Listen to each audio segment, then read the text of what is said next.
Today I want to talk about the Australian Financial Review quarterly survey. Every quarter the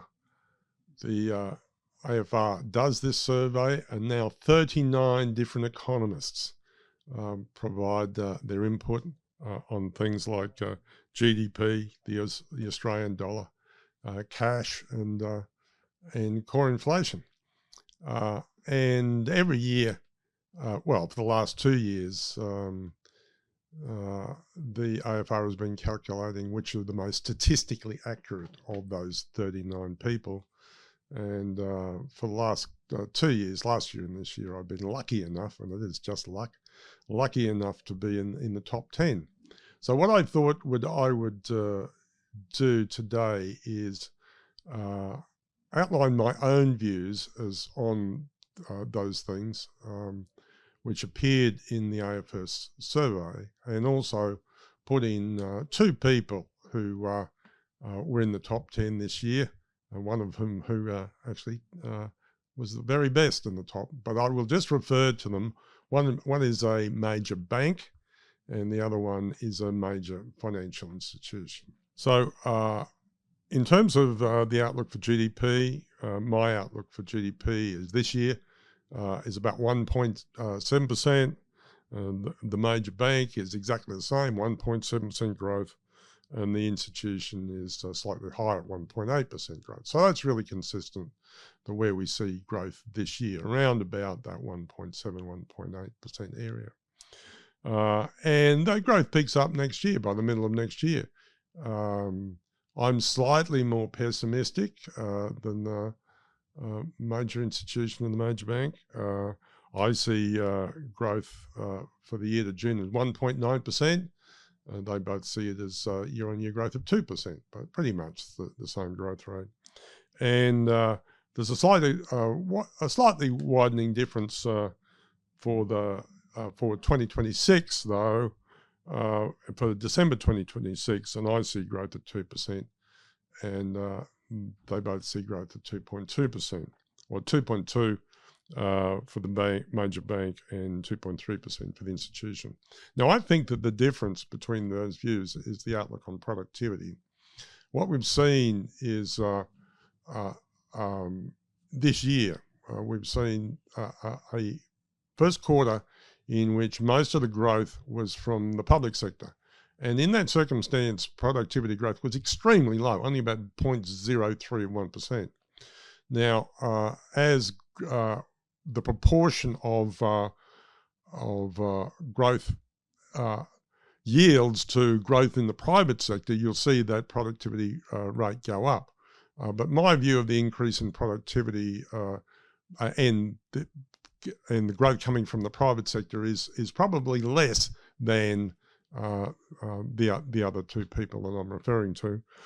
So I think that growth next year is 2%, whereas they think 2.2% and 2.3%. And I think the difference is that I'm seeing more of that growth in employment next year coming from federal government spending, deficits, public deficits, a higher proportion of population or employed coming in the public sector. And that's really the difference in the outlook.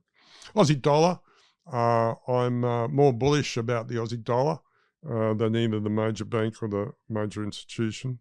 I see the Aussie dollar at 68 cents at the end of this year and 70 cents by the middle of next year, whereas the major bank sees it at 67 cents this year and 68 cents in the middle of next year. And the institution 67 cents and 69 cents by the middle of next year. Now, the reason I think that the Aussie dollar will be stronger relative to the US dollar is that our rate cuts are coming to an end, obviously, as we'll see when you look at that section of the survey. But what I think is it's underestimated how far the Federal Reserve is going to cut rates, how far US interest rates are going to fall. I've already said in the separate presentations that I think that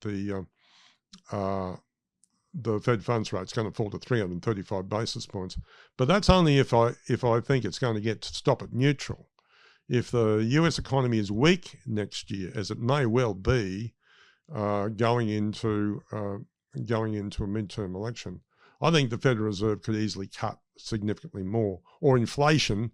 Well, the other thing I think will happen in the US next year is that you'll come to the end of the inflation effect of the tariffs, and so you're going to have a significant fall in inflation in the middle of next year, and it's very likely that the Fed might want to do that by cutting rates below the equilibrium growth rate, below neutral, and so I think that generates an outlook for significant weakness in the US dollar, which of course means strength in the Aussie dollar, and that's why I'm more bullish on the Aussie. I was asked about 6 months ago, did I think that it was worth hedging the Aussie dollar? And I said no, because at that stage I thought there were more rate cuts coming in Australia than there was in the US. But now we're just at the end of the rate cut cycle in Australia, but we're only at the very beginning of the rate cut cycle in the US. So obviously this should be the period when you should be hedging the Aussie dollar relative to the US dollar. The next is the outlook for the cash rate. My view is that the cash rate, inflation in the quarterly view, in the quarterly statement released on the 29th of October this year, I think it will fall to a trimmed mean of 2.5%. If that happens, and I mean if that happens, then the RBA can cut the cash rate one more time to 335 basis points by the end of the year. If it doesn't happen, of course, rates won't fall. But very interestingly, the major bank that I was talking about sees rates not just falling in December, but falling again by June next year, whereas the major institution that I was talking about sees no rate cut this year, but rates falling to 335 basis points by the middle of next year. So what that means is, yeah, we're coming to the end of the rate cut cycle in Australia, just as the rate cut cycle in the US is really going to start taking off.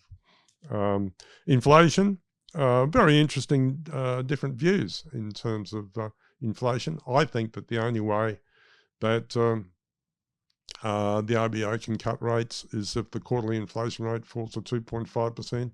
So I've got it falling to 2.5% in December this year and being 2.5% by the middle of next year. Whereas the major bank thinks that we'll end this year with core inflation of 2.6%. In the middle of next year, it'll also be 2.6%. I don't understand why rates can fall if core inflation is that high. So I think that I'm at variance with that view on inflation. So there's a slight difference in our rates on interest rates, but there's a significant difference on inflation. And indeed, the major institution thinks that core inflation will end this year at 2.9% and be 2.7% in the middle of next year. I don't understand how rates can fall in that circumstance at all. But it's very interesting, this issue of how the RBA sees inflation. I've mentioned before that I thought that the quarterly rate of the trimmed mean was more important to the RBA than the monthly measure of the trimmed mean. In fact, Michelle Bullock said exactly that in her talk to the media after the last RBA meeting, and she said that even though the RBA would be moving over to looking at the monthly trimmed mean CPI, they would also be asking for the quarterly trimmed mean to be published to them every quarter. So obviously it still means that and the reason for that is because of the quarterly trimmed mean has a much better measures of services inflation. So I think that the monthly CPI may be what's published, but I think that quarterly trimmed mean and the quarterly inflation rate, trimmed mean inflation rate, is going to be increasingly central to how our Reserve Bank of Australia makes its decisions on the Australian cash rate.